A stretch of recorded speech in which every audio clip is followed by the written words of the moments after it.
Please like and subscribe to the channel. I sold a naked man something from AutoZone, and I figured it's time to let people know.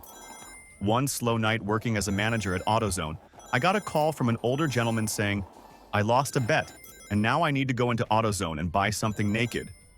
So being bored and confused, I went along with it thinking it was a joke prank call and said something along the lines of, "Sure, come right in.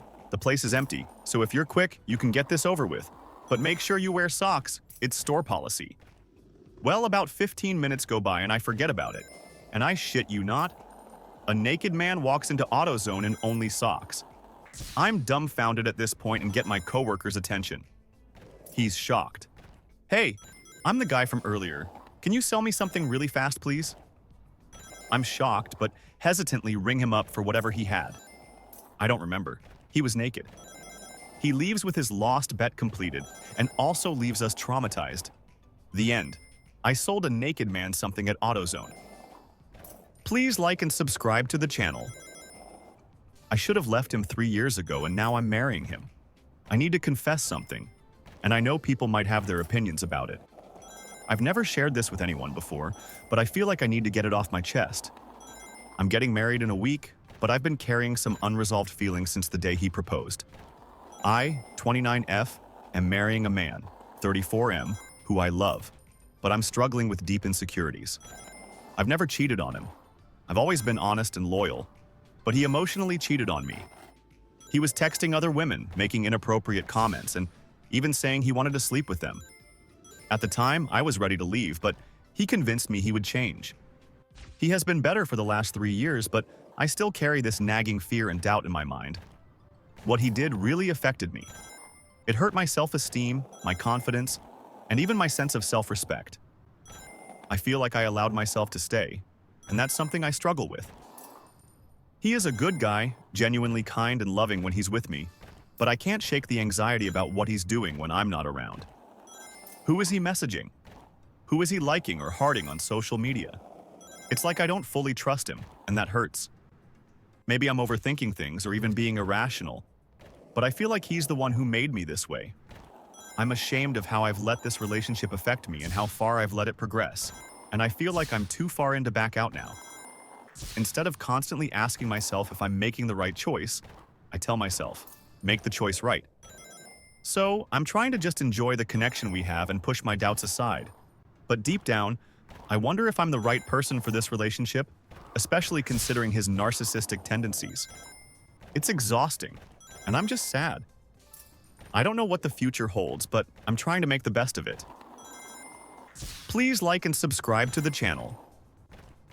I can't do 2025, but my first daughter needs me forever.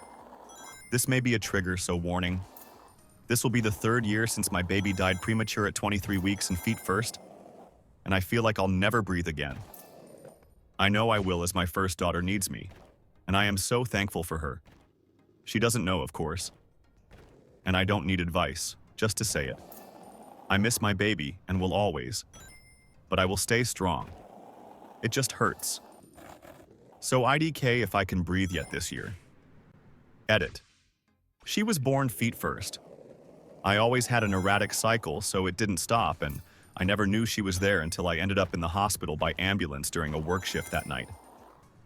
I also have certain medical conditions, so that is what I thought I was enduring. I have since been with a GI doctor and on medication to control these issues a little more. Plus, an adjustment in diet. BTW, I was never referring to being unalive, and apologize if it came off that way. I simply meant, for me, knowing it's another year not being able to hold her again makes it hard to breathe. I have come farther than I was, but there will be moments of pain forever. When I saw her face, I just wanted her to live beyond words I can say. But doctors only do their best in these circumstances. Please like and subscribe to the channel. I purposely made a girl fail a test in elementary school.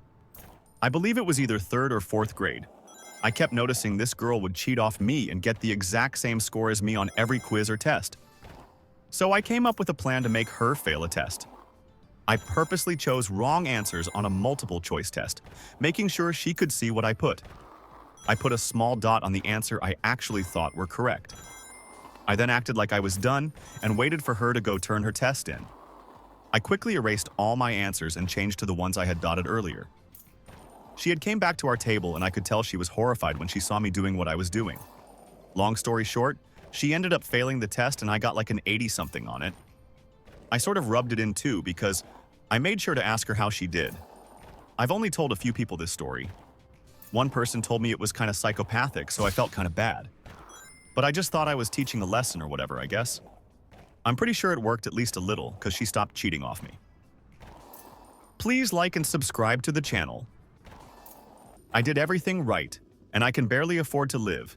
28F. I got my bachelor's degree, couldn't get a job making enough money to live on my own, so I went to graduate school and got my master's degree in counseling. I truly love what I do, but I can't afford to live without constant assistance from my parents, who I'm very grateful for. They're incredible. I'm only making $45,000 a year, pre-tax. My apartment is $1,300 a month, and I'm not able to save each month in the hopes of someday purchasing a home.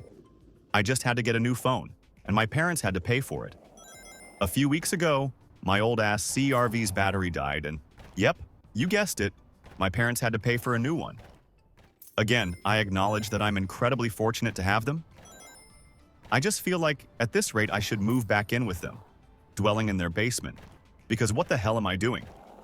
I don't want to be 30 and living with my parents, but what else am I to do? Advise.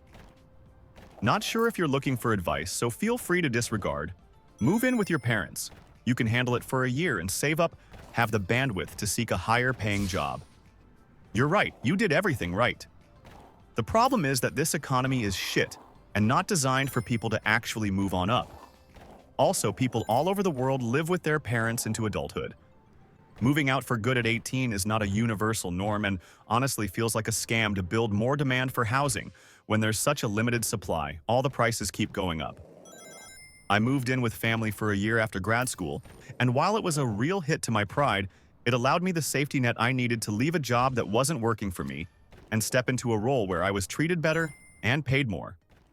Sometimes you need to lean on family for a little while, and it's not a personal failing, it's just what needs to be done in hard times. Set a deadline for when you'll move out and use the time to pursue a role that meets your financial needs. This may not be a job you love as much, but passion burns out when resources dry up. You may need to focus on finances for a few years, and then transition to a job you're more passionate about, and that's okay. Best of luck, hun. Please like and subscribe to the channel. I can't stop watching my neighbor through their window. This is hard to admit, but I've been creeping on my neighbor for a while now, and I don't know how to stop.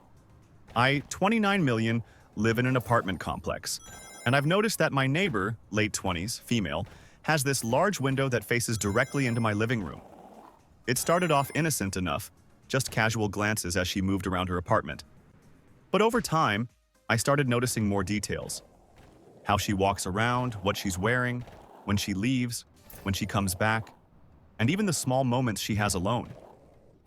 I've never spoken to her outside of passing in the hallway, but I can't shake this feeling of fascination. Sometimes, I'll sit by the window and watch her for hours when she's home. I tell myself it's harmless, that she'll never know, but I'm starting to feel a bit guilty about it. I know this is crossing some kind of line, but I can't stop. I'm obsessed with the idea of knowing everything about her life without her ever knowing. Has anyone else had something like this happen? How do I stop myself before this goes too far? Please like and subscribe to the channel.